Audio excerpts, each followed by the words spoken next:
So the topic for today's revision is profit and gains from business and profession. ये topic मैंने total 7 parts में divide किया है. Part 1, part 2, part 3 मैं ये वीडियो में डिस्कस कर रहा हूँ. Part 1 consist of small deductions. Part 2 consist of expenses expressly disallowed. Part 3 consist of special transactions. Part 1 small deduction में टोटल 4 सेक्शंस हैं. Section 30, 31, 36 and 37. सेक्शन 30 डील करता है rent, repairs, taxes, insurance of building से related. सो अगर building के लिए आपने कोई भी रेंट पे किया है, रिपेयर्स, रेनोवेशन किया है, अगर वो खर्चा रेवेन्यू एक्सपेंडिचर है और अगर वो रिलेटेड टू बिजनेस है तो P&L अकाउंट डेबिट साइड में आप लिख सकते हो, मतलब वो एक्सपेंसेस अलाउड है as a business expenditure. Section 31 मेरे को बोलता है repairs and insurance of plant and machinery and furniture. So plant and machinery और फर्नीचर, उसके लिए आपने कोई भी रिपेयर्स किया है या आपने उसका इंश्योरेंस पे किया है, so that is also allowed as reduction. Only condition is expenses revenue expenditure होना चाहिए और रिलेटेड टू बिजनेस होना चाहिए. सो अगर बिल्डिंग एक्सटेंशन किया, सो बिल्डिंग के ऊपर और एक फ्लोर ऐड किया, तो वो कैपिटल एक्सपेंडिचर है, उसका डिडक्शन सेक्शन 30 में नहीं मिलेगा, आप डेप्रिसिएशन ले सकते हो. घर पे जो आपका बिल्डिंग है, रेसिडेंशियल हाउस जो है, उसके लिए आप अगर रेंट पे कर रहे हो तो उसका डिडक्शन नहीं ले सकते हो. So section 30 and 31 is rent, repairs, taxes, insurance relating to building and repairs and insurance of plant and machinery and furniture. Deduction allowed है इफ रेवेन्यू एक्सपेंडिचर है और रिलेटेड टू बिजनेस है तो. सेक्शन 36 स्पेसिफाइड डिडक्शन में अपने list of sections पढ़े थे जहां पे सी बर्फी करके मैंने पढ़ाया होगा. सी मतलब कंट्रीब्यूशन. अगर आप कंट्रीब्यूशन एम्प्लॉइज के लिए कर रहे हो at recognised provident fund, approved gratuity fund, approved superannuation fund, ESIC, तो अलाउड है, प्रोवाइडेड वो कंट्रीब्यूशन ऑन और before due date of filing the returns हो जाना चाहिए. और अगर आपने एम्प्लॉइज के लिए कंट्रीब्यूशन किया है to unrecognised provident fund, unapproved gratuity fund, unapproved superannuation fund, so disallowed हो जाएगा. सेक्शन 36 में सेकेंड एक्सपेंस जो है सी बर्फी का बी था बोनस एंड कमीशन. आप अगर एम्प्लॉइज को बोनस एंड कमीशन पे कर रहे हो या बिजनेस के लिए बोनस एंड कमीशन पे कर रहे हो, so it is allowed as deduction provided वो पेड होना चाहिए ऑन और before the due date of filing the returns. Then third expense in the list was bad debts. Bad debts allowed as deduction होएगा only if it is actual bad debts. अगर provision for bad debts या provision for doubtful debts है, reserve for doubtful debts है, तो वो disallowed हो जाएगा. So actual bad debts allowed है, provisions disallowed है. अगर bad debts आपने expense की तरह claim किया है और अगर future में वो recover हो जाता है, तो जब रिकवर होएगा तो उसको आपको बिजनेस इनकम ट्रीट करना पड़ेगा. सो बैड डेट्स जब एक्सपेंस था तो अलाउड था, तो जब रिकवर होएगा तो इनकम में ऐड हो जाएगा. और अगर बैड डेट्स पास्ट में डिसअलाउड था तो अब रिकवर होएगा तो उसको इनकम भी कंसीडर नहीं करने वाले. Fourth expenses was family planning promotional expenditure. Deduction सिर्फ कंपनी ले सकता है. रेवेन्यू एक्सपेंडिचर है तो फुल डिडक्शन मिलेगा, और अगर कैपिटल एक्सपेंडिचर है तो 1/5 करंट ईयर में मिलेगा एंड 4 इंस्टॉलमेंट में कंटिन्यू होएगा. सो टोटल 5 इंस्टॉलमेंट में डिडक्शन मिलेगा for capital expenditure. So contribution, bonus and commission, bad dates, family planning promotional expenditure. Next 2 expense जो ये लिस्ट में आते हैं वो है इंश्योरेंस एंड इंटरेस्ट. इंश्योरेंस अगर आपने स्टॉक्स के लिए निकाला है, सो इंश्योरेंस प्रीमियम का आप डिडक्शन ले सकते हो. इंश्योरेंस प्रीमियम अगर आप पे कर रहे हो एम्प्लॉइज हेल्थ के लिए तो उसका डिडक्शन मिलेगा, प्रोवाइडेड वो पेड होना चाहिए by cheque, that is account payee cheque, account payee draft और इलेक्ट्रॉनिक क्लियरिंग सिस्टम. कैश में या बेरर चेक से पेमेंट दिया तो डिसअलाउड हो जाएगा. एंड अगर इंश्योरेंस आपका पर्सनल है, असेसी ने खुद का इंश्योरेंस निकाला है, फैमिली मेंबर का निकाला है, तो उसका डिडक्शन आपको मिलेगा 80C या 80D में, आपको PGBP में उसका डिडक्शन मिलने वाला नहीं है. Next interest on borrowed capital. अगर आपने लोन लिया है और अगर आप इंटरेस्ट पे कर रहे हो, सो पार्टनर्स को अगर आप इंटरेस्ट पे कर रहे हो तो वो इंटरेस्ट ऑथराइज बाय डीड होना चाहिए और मैक्सिमम 12% आपको उसका डिडक्शन मिल सकता है। प्रोप्राइटर को अगर आप इंटरेस्ट पे कर रहे हो सो दैट विल बी डिसअलाउड, और इंटरेस्ट अगर आप बैंक्स को पे कर रहे हो या एनी अदर पर्सन को पे कर रहे हो, बिजनेस लोन के लिए इंटरेस्ट पे किया है सो अलाउड है, पर्सनल लोन के लिए इंटरेस्ट पे करोगे तो डिसअलाउड हो जाएगा। So section 36 is specified deduction. उसके जो लास्ट दो एग्जांपल्स है वो है commodity transaction tax and security transaction tax, both are allowed as deduction. So section 36 में contribution, bonus and commission, bad debts, insurance, interest, commodity transaction tax and security transaction tax, ये सब का deduction allowed है। Next we did was section number 37, general deduction.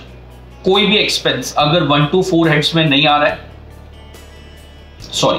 कोई भी expense अगर section 30 से 36 में कवर्ड नहीं है, और अगर वो रेवेन्यू एक्सपेंडिचर है, रिलेटेड टू बिजनेस है, ऑफेंसिव पर्पस के लिए नहीं है, तो उसका आप डिडक्शन क्लेम कर सकते हो। सेक्शन 37 में printing stationery, audit fees, electricity expenditure, telephone expenses, everything is allowed as deduction.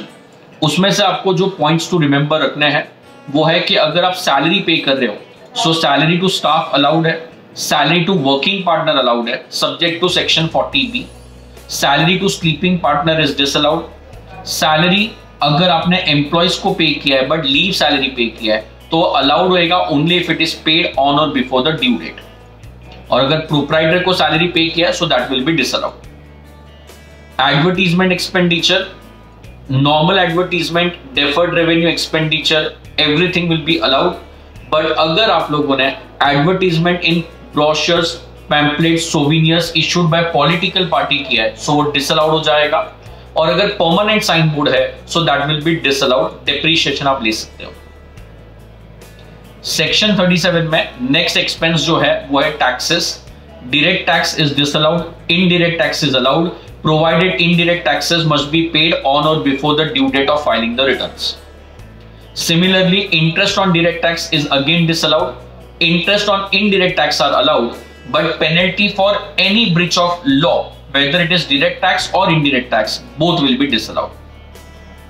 So ये small deductions में 4 पार्ट थे, section 30, 31, 36 and 37. नेक्स्ट अपन ने पढ़ा था एक्सपेंसेस एक्सप्रेसली डिसअलाउड।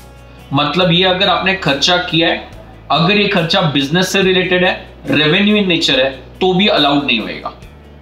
उसमें section 40A1 and 40A1A and 43 ये 3 पार्ट मेरे को बोलता है कि अगर आपने कोई भी पेमेंट करने से पहले टीडीएस डिफॉल्ट किया है, आइदर आपने टीडीएस डिडक्ट नहीं किया या टीडीएस डिडक्ट किया बट गवर्नमेंट को डिपॉजिट नहीं किया। सो बेसिकली 2 टीडीएस का कंप्लायंसेस होता है, deductible but not deducted, deducted but not deposited.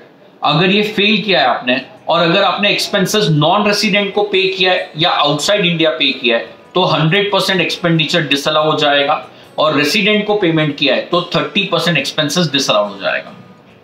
Please do remember, ये डिसअलाउड वही ईयर में होएगा जो ईयर में आपने डिफॉल्ट किया है। सब्सिक्वेंट ईयर में अगर आप इसको कंप्लाई कर देते हो तो आपको डिडक्शन क्लेम करने मिल जाएगा। So in class we did इफ्रो पेमेंट, इफरक payment. If payment is made to non resident or outside India, whether it is salary, interest, rent or any other, it will be disallowed 100%, and if the payment is made to resident then 30% will be disallowed. Next अपन ने ये series में जो किया था that was, अगर आप payment कर रहे हो, इनकम टैक्स तो डिसअलाउड ही है। 40A2 मेरे को बोलता है surcharge and cess related to income tax will also be disallowed. Then 40A2B मुझे बोलता है कि अगर स्टेट गवर्नमेंट अंडरटेकिंग ने रॉयल्टी पेमेंट किया है to state government so that will be disallowed, that won't be allowed as deduction.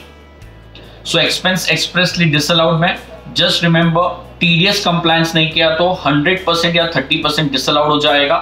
Income tax disallowed है, उसका सरचार्ज और सेस भी डिसअलाउड है, and state government undertaking making any payment to state government will be disallowed. Next up third part of this chapter was special cases. 3 section covered है उसके अंदर, section 40A2, 40A3 and 43B।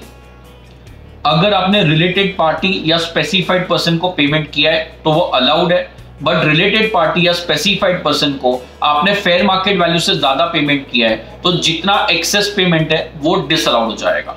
So fair market value is 1 lakh, आपने 150 का payment किया है तो 50,000 will be disallowed. Next section जो अपन ने किया था 40A3, आप अगर किसी को भी पेमेंट कर रहे हो तो आपको पेमेंट अकाउंट पे ही चेक, अकाउंट पे ही ड्राफ्ट या इलेक्ट्रॉनिक क्लियरिंग सिस्टम से करना चाहिए। अगर आपने पेमेंट कैश में किया है या अगर आपने पेमेंट बेरर चेक से किया है तो आपके लिए वो एक्सपेंस डिसअलाउड हो जाएगा if the payment exceed ₹10,000 on a particular day to a particular person for a particular transaction. Please remember, अगर यहाँ पे अमाउंट एक्सीड होता है तो पूरा एक्सपेंस डिसअलाउड हो जाएगा। रिलेटेड पार्टी में सिर्फ एक्सेस डिसअलाउड था, इधर 100% डिसअलाउड हो जाएगा। सो यहाँ पे अगर आपने 10,001 रुपी कैश में पे किया तो पूरा 10,001 रुपी विल बी डिसअलाउड।